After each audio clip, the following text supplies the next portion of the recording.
10ാം ക്ലാസ്സിൽ മാത്സിന്റെ പരീക്ഷയ്ക്ക് എന്തോ എഴുതിയിട്ട് തെറ്റിപ്പോയെന്ന് പറഞ്ഞ് ഞാനിരുന്ന് കരഞ്ഞതൊക്കെ എനിക്ക് ഇപ്പോഴും ഓർമ്മയുണ്ട്. ഞാൻ മറ്റേ ഏങ്ങലടിച്ച് വെക്കാം. ഞാൻ ഇപ്പം ആലോചിക്കും എന്തിനായിരുന്നു അത്. ഞാൻ SLC തോക്കാൻ കാരണം എനിക്ക് 280 മാർക്കോ മറ്റുണ്ട് ടോട്ടൽ. പക്ഷെ ഞാൻ തോറ്റു. ഇംഗ്ലീഷിന് 1 മാർക്ക്. സുൽത്താൻ ബത്തേരി വയനാട്ടിലെ ഫുഡൊക്കെ നിങ്ങൾ ട്രൈ ചെയ്തോ? ബീഫും മറ്റേ പോർക്കും കടുവയുടെ ഇറച്ചി വരെ ഞാൻ കിട്ടി. ഇനിയിപ്പോ വേണം ഇത്. പിള്ളേരെ ഇടിയും വാങ്ങിക്കും, സാറിൻ്റെ എന്താ തല്ലും വാങ്ങിക്കും. എല്ലാം വല്ലാത്തൊരു ജീവിതമായിരുന്നു. കോളേജ് ഇപ്പൊ അടി കൊള്ളുന്നുള്ളു. ഞാൻ പിന്നെ കോളേജ് പോവല്ലായിരുന്നു. താല്പര്യമില്ല. പിന്നെ കോളേജ് തീരെ കൊച്ചിലെ എൻ്റെ ആഗ്രഹം ആനക്കാരനാകണമെന്നായിരുന്നു. തീരെ കൊച്ചിലെ ആനപ്പുറത്ത് കയറി ഇങ്ങനെ പോവാം. അപ്പൊ എല്ലാവരും എന്നെ നോക്കും, ഒരു വാനവാല് തരാമെന്നൊക്കെ ചോദിക്കുക. എന്നൊക്കെ നമ്മളെയൊക്കെ വലിയൊരാളായിരുന്നു. പിന്നെ കുറച്ച് എൻ്റെ ആഗ്രഹം കണ്ടക്ടറാണ്, ബസ് കണ്ടക്ടർ. പോത്തിനെ വെച്ച് രാവിലെ മുതൽ ഉച്ച വരെ ഷൂട്ട് ചെയ്ത് പോത്തിന് മടുത്തപ്പോ പോത്തൊന്ന് ടെൻഷനായി. പോത്തൊന്ന് ടെൻഷനായ വഴിക്ക് പോത്ത നാട്ടുകാരെ മുഴുവൻ ടെൻഷനായി. വലിയ കൊമ്പൊക്കെ ഉള്ള കാണാൻ ടെററായിട്ടുള്ള ഒരു ക്യൂട്ടി പോത്ത്. ഇതെങ്ങനത്തെ ഒരു ക്യാരക്ടറാ? പാവം മണ്ടൻ ക്യാരക്ടറായത്.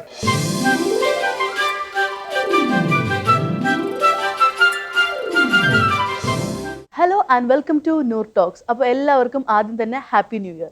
അപ്പോൾ ഇന്ന് എൻ്റെ കൂടെ ഉള്ളത് നമ്മളുടെ എല്ലാവരുടെയും പ്രിയപ്പെട്ട വിജയരാഘവൻ ചേട്ടൻ, അശോകൻ ചേട്ടൻ and Nikhila Vimal. Hello. Hello, happy new year. Thank you. അപ്പോൾ എന്തൊക്കെയാണ് ന്യൂ ഇയർ വിശേഷങ്ങൾ? ന്യൂ ഇയർ വിശേഷം നമ്മുടെ 5-ാം തീയതി അതൊരു വിശേഷമാണ്, പ്രധാന വിശേഷം അതാണ്. നമുക്ക് എല്ലാവർക്കും ഉള്ളൊരു ന്യൂ ഇയർ ഗിഫ്റ്റ് ആണല്ലേ? അതെ, തീർച്ചയായിട്ടും. ഈ പേര് തന്നെ ഒരു ഡിഫറെൻ്റ് ആണല്ലോ. എനിക്ക് തോന്നുന്നു നമ്മളുടെ മറ്റേ കുഞ്ഞിരാമായണത്തിലൊക്കെ കണ്ട പോലെയുള്ള സ്ഥലപ്പേരുകൾ, അതെന്താ ഇത്ര റിലേഷൻ വരാനായിട്ടുള്ളൊരു റീസൺ? കുഞ്ഞിരാമായണത്തിന്റെ റൈറ്റർ ഉള്ളതാണ്. പേരില്ലൂർന്ന് ഇതൊരു സാങ്കല്പിക ഗ്രാമമാണ്, ഉള്ളൊരു ഗ്രാമമല്ല, പേരില്ലാത്തൊരു ഗ്രാമം എന്നുള്ളതാണ്. പേര് എപ്പോഴെങ്കിലും പേര് കണ്ടുപിടിച്ചാൽ ഇടാം എന്നുള്ളത്, പേരില്ലാത്ത ഊര് എന്നുള്ളതാണ് പേരില്ലൂർ. അപ്പൊ ഈ ആകാശപ്പറമ്പും പാതാളക്കുഴിയും അതൊക്കെ എല്ലാം സാങ്കല്പിക സ്ഥലങ്ങളാണ്. നമ്മള് ട്രെയിലർ കണ്ടപ്പോഴേക്ക് ഭയങ്കര ബ്യൂട്ടിഫുൾ ആയിട്ടുള്ള ഓരോ ഫ്രെയിംസും ഭയങ്കര നേച്ചർ അത്ര നല്ല ഭംഗിയായിട്ട് ഒപ്പിയെടുത്തിട്ടുണ്ട്. എവിടെയായിരുന്നു ഈ ഒരു ലൊക്കേഷൻസ് ഒക്കെ? വയനാട്. ഓക്കെ. വയനാട് എവിടെ? സുൽത്താൻ ബത്തേരി. അവിടുത്തെ ആളുകളൊക്കെ എങ്ങനെ ഉണ്ടായിരുന്നു? അയ്യോ, നല്ല മനുഷ്യർ. ഞങ്ങൾക്കൊരു നല്ല സഹകരണമുള്ളവരാണ്. ഒരു ജംഗ്ഷൻ ഷൂട്ടിംഗ് ഉണ്ടായിരുന്നു. അവിടെ അവരൊക്കെ എത്രയോ ദിവസം ഞങ്ങൾ അവരെ ബുദ്ധിമുട്ടിച്ചിരിക്കുന്നു. അവിടെയുള്ള കടക്കാരും നാട്ടുകാരും അവരൊക്കെ എവിടെയും അത്യാവശ്യം പോകുന്നവരായിരിക്കും, കാറിലോ നടന്നോ ഒക്കെ. അപ്പോഴും കൈയാടി ഒരു ഷോട്ട് എടുത്തോട്ടെ. വളരെ ക്ഷമാശീലനും സൗഹൃദവും ഒരാള് പോലും മര്യാദയും ബുദ്ധിമുട്ട് പറയുകയോ അല്ലെങ്കിൽ ദേഷ്യപ്പെടുകയോ ഒന്നും ചെയ്തിട്ടില്ല. ഭയങ്കര സഹകരണമുള്ള നല്ലൊരു നാട്. ഈ സുൽത്താൻ ബത്തേരി എന്ന് പറഞ്ഞ സ്ഥലം അത്ര വളരെ നീറ്റാണ്, വളരെ ഹൈജീനിക് ആണ്. എല്ലാം കിട്ടുന്ന വളരെ നീറ്റാണ്. അങ്ങനെ ആളുകളൊക്കെ ഇപ്പോ നാട്ടുകാരൊക്കെ നമ്മുടെ ഇതില് വെബ് സീരീസിൽ ഇങ്ങനെ എന്തെങ്കിലുമൊക്കെ തല കാണിച്ചിട്ടുണ്ടോ? കുറെ പേരുണ്ട്. അവിടെയുള്ള നമ്മുടെ ഷൂട്ട് ചെയ്യുന്നതിന് അടുത്ത വീടുകളിലുള്ള ചേച്ചിമാരും ഒക്കെ അഭിനയിച്ചിട്ടുണ്ട്. എന്നിട്ട് സുൽത്താൻ ബത്തേരി വയനാട്ടിലെ ഫുഡൊക്കെ നിങ്ങൾ ട്രൈ ചെയ്തോ? നമ്മള് കുട്ടായിട്ട് എനിക്ക് തോന്നുന്നു പല സ്ഥലങ്ങളിൽ നമ്മൾക്ക് ഇന്ന സ്ഥലത്ത് നല്ല ഭക്ഷണമാണെന്നൊക്കെ പറയുമ്പോൾ നമ്മൾ മേടിച്ച് അത് കഴിക്കുമായിരുന്നു. നല്ല ഫുഡ് കിട്ടും, അടിപൊളി ഫുഡ് കിട്ടുമായിരുന്നു. ബീഫും മറ്റേ പോർക്കും അങ്ങനെ കുറെ സാധനങ്ങളൊക്കെ. കടുവയുടെ ഇറച്ചി വരെ ഞാൻ കിട്ടി. ഇനിയിപ്പോ വേണം ഇത് അടുത്തത്. ഭയങ്കര നമ്മള് ഷൂട്ട് ചെയ്ത അവിടെയൊക്കെ കടുവ വരുന്നുണ്ട്, കുറെ ബോർഡുകളും ഒക്കെ ഉണ്ടായിരുന്നു. പിന്നെ ബാക്കി വിശേഷങ്ങൾ പറയും. പേരില്ലൂർ പ്രീമിയർ ലീഗിലെ വിശേഷം അങ്ങനെ പ്രത്യേക ഒരു ആദ്യമധ്യാന്തമുള്ള കഥയുള്ള ഒരു വെബ് സീരീസ് അല്ലത്. ഇത് ഒരുപാട് പേരുടെ കഥയാണ്. അന്നൊരു ഗ്രാമത്തിന്റെ കഥയാണ്. കഥയില്ലെങ്കിൽ കഥയില്ലായ്മയിൽ ഒരു കഥയുണ്ട്. അത് രസകരമായിട്ട് ഒരു 125 ക്യാരക്ടേഴ്സ് ഉണ്ട്, പേരുള്ള കഥാപാത്രങ്ങൾ. അത്രയും ക്യാരക്ടേഴ്സ് ഉണ്ട്, വലുതും ചെറുതുമായിട്ടുള്ള. പക്ഷെ അവരൊക്കെ ഇതിൻ്റെ ഭാഗമാണ്. അങ്ങനെയുള്ള കുറച്ച് പ്രധാനപ്പെട്ട ക്യാരക്ടേഴ്സ് ഇപ്പോൾ ഞാൻ, അശോകന്, നിഖില, സണ്ണി, പിന്നെ കുറേ അജു വർഗീസ്, മറ്റേ അങ്ങനെ കുറേ ആർട്ടിസ്റ്റ് നമുക്ക് അറിയപ്പെടുന്നവരുണ്ട്. അല്ലാത്തവരും ഒരുപാട് പേരുണ്ട്. നിങ്ങളൊരു അച്ഛൻ മകൾ? എൻ്റെ അമ്മാവനാണ്. അമ്മാവനും മരുമോളുമാണ്. പേരിലൂർ ഗ്രാമത്തിൽ വരുന്നൊരു കുട്ടിയാണ്. ഇവിടെ ഈ ഗ്രാമത്തിലല്ല, ഇവിടെ വരുന്നു. അമ്മാവൻ അങ്ങനെ വന്നു ഇവിടെ പഠിക്കുന്നൊക്കെ ഇവിടെയാണ്. പിന്നെ ഈ ഗ്രാമമായിട്ടുള്ള റിലേഷനും പുള്ളിക്കൂടിയാ പല കഥാപാത്രങ്ങളുടെയും. ഞാൻ എന്നിലൂടെയാണ് കുറെ ആൾക്കാർ ഈ പെരലൂരിലുള്ള ഗ്രാമത്തിലുള്ള ആൾക്കാരിൽ റിവീൽ ചെയ്യുന്ന ഒരു ക്യാരക്ടറാണ് എൻ്റെത്. അപ്പം എൻ്റെ എൻട്രിയോട് കൂടിയാണ് അവിടെ ഉള്ള ഞാൻ എനിക്ക് പരിചയപ്പെടുത്തി തരുന്നത് പോലെയാണ് കുറേ ആൾക്കാരുടെ ഇൻട്രോ വരുന്നത്. ഓ അങ്ങനെ. ഇപ്പോൾ അശോകൻ ചേട്ടൻ്റെ ഇപ്പോൾ ഇപ്പം തന്നെ കഴിഞ്ഞായിരുന്നു നമ്മുടെ മാസ്റ്റർ പീസ്, ഒരു ഹോട്ട്സ്റ്റാർ വെബ് സീരീസ്. അത് ആ ഷൂട്ടിംഗ് നടക്കുമ്പോൾ തന്നെ ആയിരുന്നു ഇതിൻ്റെയും ഷൂട്ടിംഗ് ഒക്കെ? അത് ഈ വയനാട്ടിൽ കഴിഞ്ഞിട്ട് നേരെ അത് ശേഷമായിരുന്നു. അതിന് ശേഷമായിരുന്നു. അതെ അതെ. ഇത് ലൈക്ക് ആ ഒരു ക്യാരക്ടർ എന്ന് പറയുമ്പോൾ ഭയങ്കര കോമഡി ആയിരുന്നു, നമുക്ക് കുറേ ചിരിക്കാനും ഭയങ്കര സർക്കാസ്റ്റിക് ആയിട്ടുള്ളായിരുന്നു. ഇത് എങ്ങനത്തെ ഒരു ക്യാരക്ടറാ? ഇത് ഒരു പാവം മണ്ടൻ ക്യാരക്ടറായത്. ഇല്ല, അതുപോലത്തെ ഹ്യൂമർ അല്ല. ഡിഫറെന്റ് ആണ്. ഹ്യൂമറിന് വേണ്ടി ആരും ഹ്യൂമർ കാണിക്കുന്നില്ല. അങ്ങനത്തെ ഹ്യൂമർ ക്യാരക്ടർ ഒന്നും പറയാൻ പറ്റില്ല. പക്ഷെ നമ്മുടെ ഓരോ അവസ്ഥകളും ഹ്യൂമർ ഉണ്ടാകുന്നതാണ്. പ്രേക്ഷകൻ കാണുമ്പോൾ അവർക്കൊരു സിറ്റുവേഷനിൽ ഒരു ഹ്യൂമർ ഒക്കെ ഉണ്ടാകും. ഈ ട്രെയിലർ കണ്ട സമയത്ത് ഒരുപാട് ചിരി വന്നത് അശോകൻ ചേട്ടൻ പറയുന്നൊരു ഡയലോഗ്, എന്നെ നോക്ക് ഞാൻ സ്കൂളിലേ പോയിട്ടില്ല എന്നുള്ള, അങ്ങനെ കുറെ സർക്കാസ്റ്റിക് ആയിട്ടുള്ള ഒരു മൂവിയാണെന്ന് പറയാൻ പറ്റുമോ? അല്ല, സർക്കാസ്റ്റിക് ആയിട്ട് അങ്ങനെയല്ല. ഇപ്പൊ ആ സീരിയെ കുറിച്ച് പറയുവാണെങ്കിൽ ഈ കേമൻ ശോഭൻ എന്ന് പറഞ്ഞ കഥാപാത്രമാണ്. അത് അയാളുടെ ശരിക്കുള്ള അയാൾക്കുണ്ടായ അയാളുടെ സ്വഭാവം അല്ലെങ്കിൽ അയാൾ പഠിച്ച കാര്യം തുറന്നങ്ങ് പറയുകയാണ്. അത് മനഃപൂർവ്വമായിട്ട് പറയുന്നില്ല, സത്യം പറയുന്നുള്ളേ ഉള്ളൂ. പുള്ളി ഭയങ്കര സത്യസന്ധനാണ്, ഭയങ്കര ഇന്നസെന്റ് ആണ്. സ്കൂളിൽ പോയിട്ടില്ലെങ്കിലും പുള്ളി ഭയങ്കര പോസിറ്റീവ് ആയിട്ടുള്ള ഒരു ക്യാരക്ടറായിട്ടാണ് പുള്ളിയുടെ ക്യാരക്ടർ പ്ലേ ചെയ്തിരിക്കുന്നത്. നിഖിലയുടെ ക്യാരക്ടറിനെ കുറിച്ചിട്ട് കൂടുതൽ പറയാൻ പറ്റുമോ? എൻ്റെ ക്യാരക്ടറിന്റെ പേര് മാളവിക എന്നാണ്. പറഞ്ഞ പോലെ പെരലൂരിലേക്ക് വന്ന് ഇവിടെ വന്നിട്ട് ഇങ്ങനെ പഞ്ചായത്ത് ഇലക്ഷനിലൊക്കെ മത്സരിക്കേണ്ടി വരുന്ന ഒരാളാണ്. അതായത് അവർക്ക് ഈ പാർട്ടിയോ പൊളിറ്റിക്സോ കാര്യങ്ങളോ ഒന്നും അറിയില്ല. അവരിങ്ങനെ PhD ഒക്കെ കഴിഞ്ഞ് ഇങ്ങനെ നിൽക്കുന്ന ഒരാളാണ്. അപ്പം അങ്ങനെ പഠിക്കുകയോ അങ്ങനത്തെ പരിപാടികളൊക്കെ ചെയ്തുകൊണ്ടിരുന്ന ഒരാളെ പെട്ടെന്ന് വിളിച്ചുകൊണ്ട് വന്ന് ഈ പൊളിറ്റിക്സിലേക്കൊക്കെ ഇറക്കിയതിൻ്റെ ഒരു അങ്കലാപ്പും കാര്യങ്ങളൊക്കെ ഉള്ള ഒരു ക്യാരക്ടറാണ് എൻ്റെ ക്യാരക്ടർ. അപ്പം എന്നെ ഗൈഡ് ചെയ്യുന്നത് മുഴുവൻ എൻ്റെ അമ്മാവൻ്റെ ക്യാരക്ടറാണ്, ഈ കുട്ടേട്ടൻ ചെയ്യുന്ന ക്യാരക്ടർ. അപ്പം അങ്ങനെ അമ്മാവൻ്റെ ക്യാരക്ടർ പറയുന്നത് കേട്ട് ഇങ്ങനെ ജീവിക്കുന്ന, ഈ പറയുന്ന സാധനങ്ങളിൽ പെട്ടുപോകുന്ന, എന്ത് ചെയ്യണമെന്ന് അറിയില്ലാത്ത ഒരു ക്യാരക്ടറാണ് എൻ്റെ ക്യാരക്ടർ. റിയൽ ലൈഫ് നിഖിലയായിട്ട് എന്തെങ്കിലും ബന്ധമുള്ള ഒരു ക്യാരക്ടർ? ഒരു ബന്ധമില്ല. ഒരു ബന്ധമില്ല. വേറെ ഷൂട്ടിംഗ് സമയത്ത് രസകരമായിട്ട് എന്തെങ്കിലും സംഭവങ്ങളൊക്കെ ഉണ്ടായിട്ടുണ്ടോ നമ്മളടുത്ത് ഷെയർ ചെയ്യാനായിട്ട്? നമ്മുടെ ഈ പോത്ത് വിരലോടിയതാണ് പെട്ടെന്ന് ഓർമ്മ വരുന്ന ഒരു കാര്യം. നമ്മളെല്ലാവർക്കും എല്ലാ ആർട്ടിസ്റ്റും ഉള്ളൊരു ദിവസമായിരുന്നു. അപ്പോൾ കോമ്പിനേഷൻ ഷൂട്ടൊക്കെ കഴിഞ്ഞപ്പോൾ നമുക്കൊരു പോത്തുണ്ട് നമ്മൾ സെറ്റിൽ ഇവർ തന്നെ മേടിച്ച് ഇവർ തന്നെ വളർത്തി നമ്മുടെ ഇതിലേക്ക് ഉപയോഗിക്കുന്നതാണ്. അപ്പം നല്ല ട്രീറ്റ്മെന്റ് ഒക്കെ കൊടുത്ത് നല്ല സെറ്റായിട്ട് നിൽക്കുന്ന ഒരു പോത്തായിരുന്നു. പോത്തിന് വെച്ച് രാവിലെ മുതൽ ഉച്ച വരെ ഷൂട്ട് ചെയ്ത് പോത്തിന് മടുത്തപ്പോൾ പോത്തൊന്ന് ടെൻഷനായി. പോത്തൊന്ന് ടെൻഷനായ വഴിക്ക് പോത്ത നാട്ടുകാരെ മുഴുവൻ ടെൻഷനാക്കി പോയി. അത് ഓടി ബഹളം ഉണ്ടാക്കി. അപ്പം മൊത്തത്തിലൊന്ന് വരണ്ടു. ഭയങ്കര മുട്ടനൊരു പോത്ത്, വലിയൊരു പോത്ത, ചെറിയ പോത്തൊന്നുമല്ല, ഭയങ്കര വലിയ കൊമ്പൊക്കെ ഉള്ള, കാണാൻ ടെററായിട്ടുള്ള ഒരു ക്യൂട്ടി പോത്ത്. പക്ഷെ നമ്മളതിനെ ഷൂട്ട് ചെയ്യുന്നത് അതിനെ വെച്ച് മാത്രമല്ല, അതിനെ ഫുൾ കാണിക്കുമ്പോൾ കാണിക്കുന്നുള്ളൂ. ബാക്കി അത് ബഹളം ഉണ്ടാക്കുന്നോ കാണിക്കുന്നു, അതിനൊക്കെ വേറെ ഡമ്മി ഉണ്ടാക്കിയിട്ടാണ്. അല്ലാതെ അതിനെ വെച്ചിട്ടല്ല ഷൂട്ട് ചെയ്യുന്നത്. റിയൽ ആയിട്ട് അതിന് ദേഷ്യം വന്നത് അല്ലെങ്കിൽ ആൾക്കാരെ കണ്ടു കഴിഞ്ഞപ്പോഴേ, ഒത്തിരി ആൾക്കാരെ കണ്ടു കഴിഞ്ഞപ്പോൾ അതിന് ടെൻഷനായി, എന്തോ ആയി തോന്നുന്നു. അത് പെട്ടെന്ന് പാനിക്കായി, അത് ഓടി. അങ്ങനെ പെട്ടെന്ന് മൊത്തത്തിൽ എല്ലാരെയും ഒന്ന് പേടിപ്പിച്ചു. അതാണ് പെട്ടെന്ന് ഓർമ്മ വരുന്ന ഒരു കാര്യം. കൊച്ചു കൊച്ചു പരിക്കുകളൊക്കെ ഉണ്ടായി. ഓടുന്ന ബദലും വഴിക്കും അങ്ങനെയൊക്കെ ഉള്ള പരിക്കുകൾ, പേടിച്ചോടി വീണു. പോത്തൊന്നും ചെയ്തിട്ടില്ല. പോത്തൊന്നും ചെയ്തിട്ടില്ല. പോത്തിനെ കണ്ട് ആൾക്കാർ ഓടുന്ന വഴിക്ക് ആൾക്കാർ വീഴ, അങ്ങനെയൊക്കെ പരിക്കുകളുണ്ടായി. ഓ, അങ്ങനത്തെ കഥകളൊക്കെ ഉണ്ട്. ഇപ്പൊ അശോകൻ ചേട്ടന്റെ കാര്യം പറയുകയാണെങ്കിലും വിജയരാഘവൻ ചേട്ടന്റെ കാര്യം പറയുകയാണെങ്കിലും നിങ്ങൾ മലയാള സിനിമയിലെ ഒരുപാട് പാർട്ടുകളിൽ ഇങ്ങനെ സഞ്ചരിച്ച് എല്ലാ ജനറേഷനിലും കൂടെ വന്ന ആളുകളാണ്. നിങ്ങൾക്ക് മലയാള സിനിമയിലെ ഓരോ വളർച്ചയും കാണുമ്പോൾ എന്താ തോന്നുന്നത്?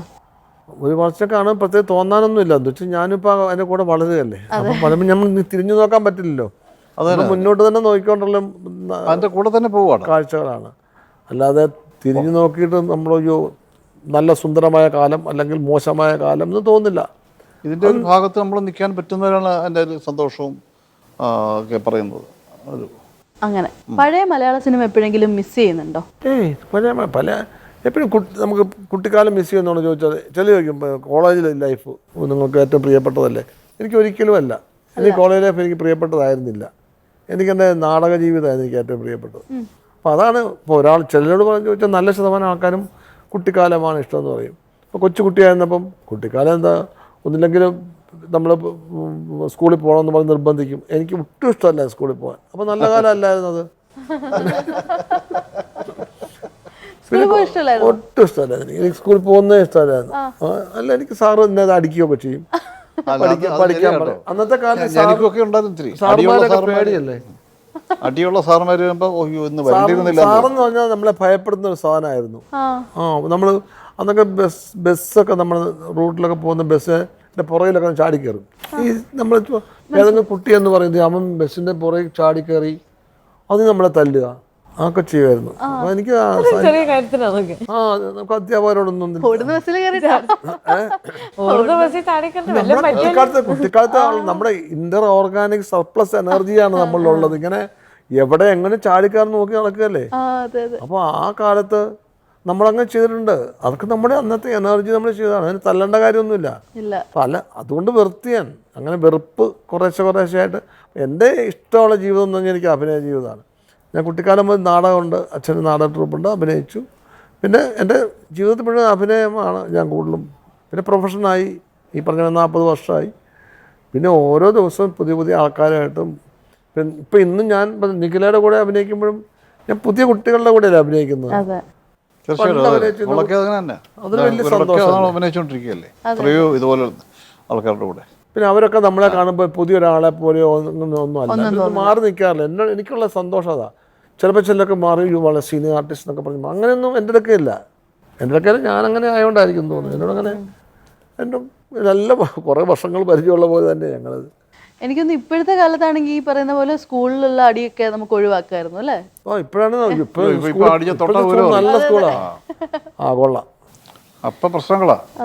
അശോകൻ ചേട്ടൻ ഇങ്ങനെ ഇതൊക്കെ ഉണ്ടായിരുന്നു, സ്കൂളിൽ പോകാൻ മടിയൊക്കെ ഉണ്ടായിരുന്നു പണ്ട്? മടിയുണ്ട്. രാവിലെ സ്കൂളിൽ പോകണമല്ലോ മടി ഏതായാലും ഉണ്ട്. അത് നമുക്ക് ഈ ഞാനൊക്കെ സ്കൂളിൽ ഇതുപോലെ പറഞ്ഞ ഈ കണക്കൊക്കെ നമുക്ക് അതിന്റെ ഒരു വസ്തു അറിയാത്തതാ. ഒന്നും പഠിച്ചോണ്ട് കണക്കറിയാൻ പറ്റില്ല. അന്ന് സ്കൂളിൽ പോകാന്ന് പറഞ്ഞാൽ ഭയന്ന് പോകുക. ഇതൊക്കെ ഇന്ന് അടിക്കുന്നൊക്കെ പറയാം. കാരണം പഠിച്ചോണ്ട് വരാൻ ഇതൊക്കെ തന്നിട്ട് പിറ്റേ ഹോംവർക്കൊക്കെ ഒരിക്കലും പറയത്തില്ലത്. അടി ഉറപ്പല്ലേ അത്. ഹോംവർക്ക് ചോദ്യം ചോദിച്ചു ഉത്തരം ചിലപ്പോൾ പറയാൻ പറ്റത്തില്ല. തല്ലുകൊള്ളാൻ വേണ്ടി മാത്രം ജീവിതമായിട്ട് കുട്ടിക്കാലത്ത് തല്ലുകൊള്ളാൻ സത്യം അത് കേട്ടോ. നമ്മള് പിള്ളേരോട്ട് വഴക്കൊക്കെ ഉണ്ട്, ഞാൻ അടിയൊക്കെ ഉണ്ട് പിള്ളേരോട്ട്. കുസൃതി ഉണ്ട്.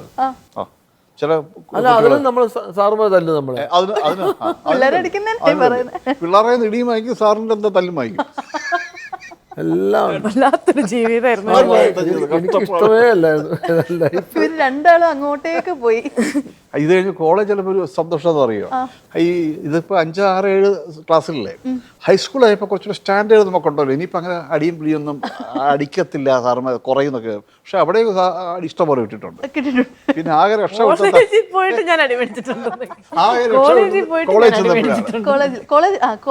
കോളേജ് അടിയില്ല. അതാണ് ഒരു ആശ്വാസം ഉണ്ടായത്. തോന്നുന്ന പോലെ ക്ലാസ് കിട്ടും, ഇറങ്ങിപ്പോ ആലോചിക്കുന്നത്. കോളേജിൽ ഇപ്പൊ അടി കൊള്ളും. ഞാൻ പിന്നെ കോളേജിൽ പോവുകയല്ലായിരുന്നു. താല്പര്യമില്ല പിന്നെ കോളേജിൽ പോ. അപ്പൊ ഞാൻ നാടകമാണ് എനിക്ക് താല്പര്യം. എനിക്ക് ഡയലോഗ് ഇപ്പൊ ഓർമ്മ വന്നേ. ഞാൻ സ്കൂളിൽ പോയിട്ടില്ലല്ലോ ട്രെയിലറിൽ പറഞ്ഞ ഡയലോഗ്. സ്കൂളിലേ പോയിട്ടില്ലല്ലോ. അല്ല നമ്മുടെ ജീവിതത്തിൽ ഇപ്പൊ തിരിഞ്ഞു നോക്കുമ്പോൾ പഠിച്ചതൊന്നും സ്കൂളിൽ പോയിട്ട് കോളേജിൽ പോയിട്ട് പഠിച്ചതുകൊണ്ടൊന്നും ഒരു പ്രയോജനം ഉണ്ടായിട്ടില്ല.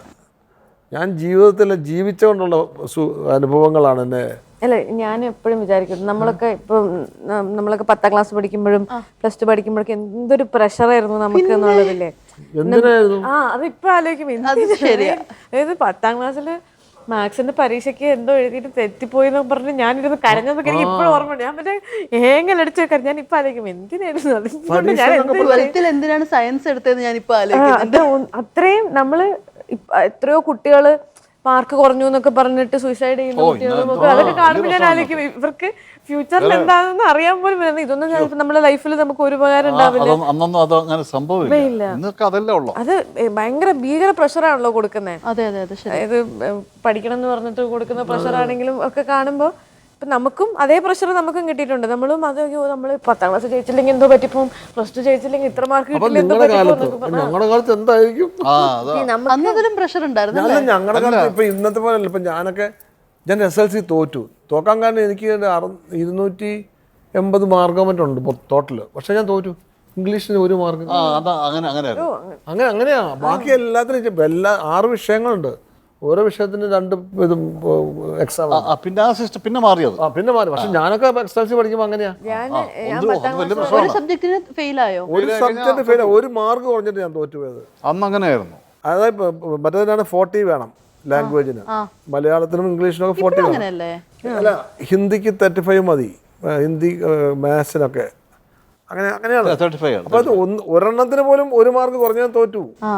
അത് ഫുൾ മാർക്ക് നോക്കുമ്പോൾ ഇപ്പോഴത്തെ ഉപയോഗിച്ചൊക്കെ എനിക്ക് ഫസ്റ്റ് ക്ലാസ് കിട്ടേണ്ട മാർക്കുണ്ട്. പക്ഷെ ഒരു സബ്ജക്റ്റിന് മാത്രം അങ്ങനെയൊക്കെ ആയിരുന്നു. ഞാനൊക്കെ മറ്റേ 10ാം ക്ലാസ്സിലൊക്കെ എന്തൊരു ദുരന്തമായിരുന്നു. ഞാൻ ക്രിസ്ത്യൻ സ്കൂളിലാണ് പഠിച്ചതൊക്കെ. അപ്പം മറ്റേ 10ാം ക്ലാസ്സിന്റെ മാർക്ക് റിസൾട്ട് വരുന്നതിന്റെ ആ സമയത്തൊക്കെ ഞാൻ മറ്റേ മുട്ടിലൊക്കെ ഇരുന്ന് പ്രാർത്ഥിക്കുക, മറ്റേ ഗ്രേസ് മാർക്ക് ഇട്ടെങ്കിലും മറ്റേ ഞാൻ പാസ് അവിടെ എൻ്റെ മാത്സ് ഒന്നും ഞാൻ ഇതായി പോരുതെന്നൊക്കെ പറഞ്ഞു. അങ്ങനെയൊക്കെ ഞാൻ ഇപ്പം ആലോചിക്കുമ്പോൾ എന്തിനായിരുന്നു അതെന്നൊക്കെ നമ്മൾ ആലോചിക്കില്ലേ. അന്ന് നമ്മൾ പഠിച്ച കാര്യങ്ങൾ എന്നൊക്കെ പറയുന്നത് അതൊരു എക്സ്പീരിയൻസ്. അതായത് 10ാം ക്ലാസ്സിലെ മാർക്ക് +2 നിങ്ങൾക്ക് +2 ചേരാനും +2 മാർക്ക് ഡിഗ്രിക്ക് എന്തെങ്കിലും പ്രൊഫഷണൽ കോഴ്സിന് ചേരാനും ഉപയോഗിക്കുന്നല്ലാതെ ഇത് നമ്മളുടെ ലൈഫ് ചേഞ്ചിങ് ആയിട്ടുള്ള ഒരു കാര്യമേ അല്ല എന്നുള്ളത് ഇപ്പോഴാണ് റിയലൈസ് ചെയ്തത്. ഇപ്പൊ തോന്നുന്നു എന്തിനാ പഠിച്ചോന്ന് തോന്നുന്നു.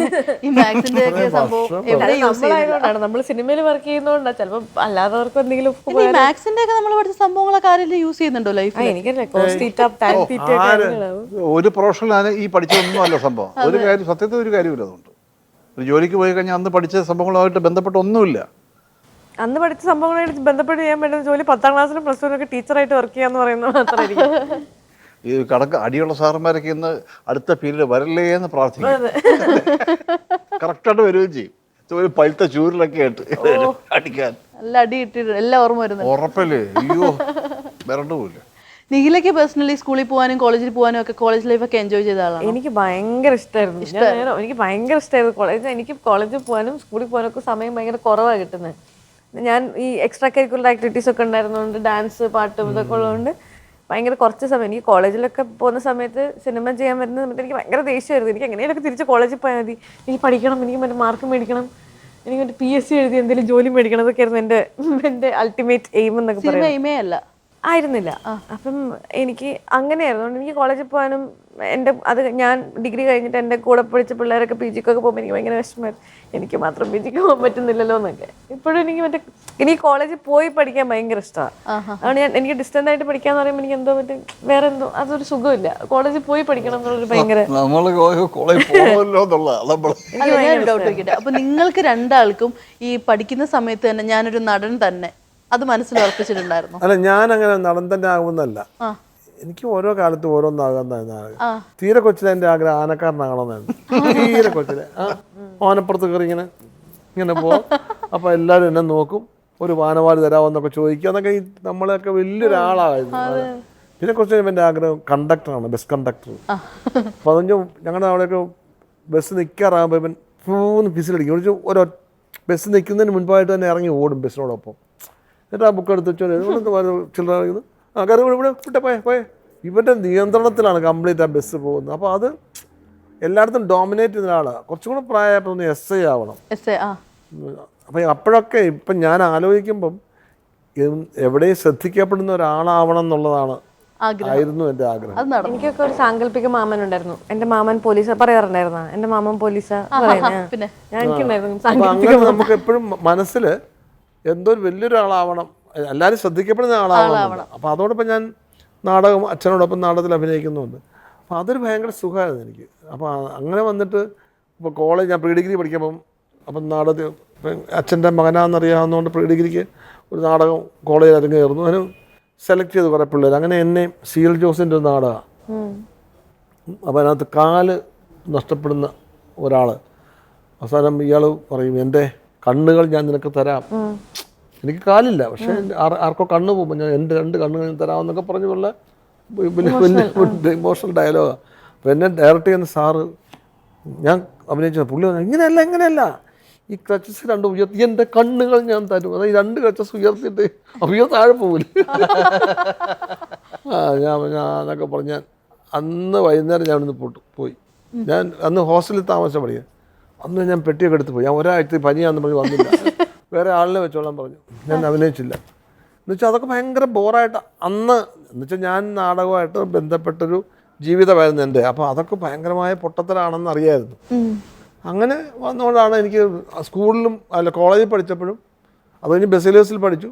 അപ്പോഴൊന്നും അങ്ങനെയുള്ള ഈ ഏർപ്പെടണമെന്ന് തോന്നിയിട്ടില്ല. അപ്പോൾ അവിടെയൊക്കെ ഒരു അമച്വറിഷ് ഫീൽ എനിക്കുണ്ടായിരുന്നു.